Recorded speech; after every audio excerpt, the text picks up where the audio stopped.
wowe ufite icyongereza mu mutwe ariko wajya kuvuga kikagenda, cyangwa se wowe ushaka gukora practice ariko ntufite uwo mwajya muvugana, uwuzi araguseka. Iyi video niweho yakorewe.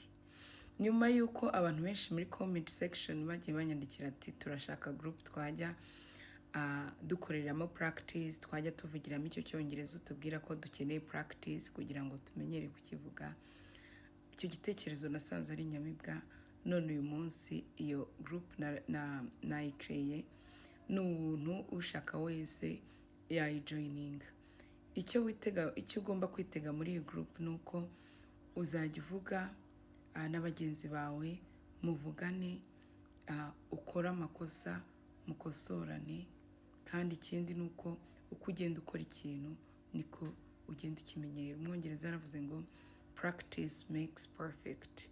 Kugenda usubiramo ikintu niko ugenda ucyumva neza, ko kigenda kikorohera.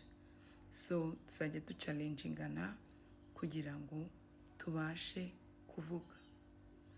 Andika muri comment section niba wumva uri umutangizi cyangwa se ugerageza, andika ijambo 1 ndaguha link.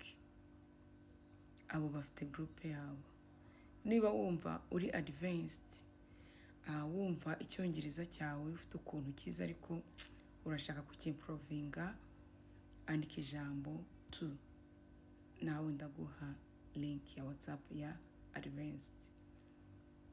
1 ni y'abantu bari babatangiza cyangwa se aba beginners, ndetse n'aba intermediate babandi bagerageza. Urandika 1. Wa wundi wumva arakizi icyongereza arakivuga ariko you want to improve it,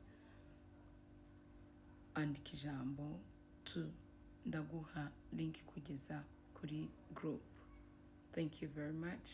Ibitekerezo byanyu mba bikeneye cyane kuko nibyo bimfasha kubategurira ibintu byatugira umumaro.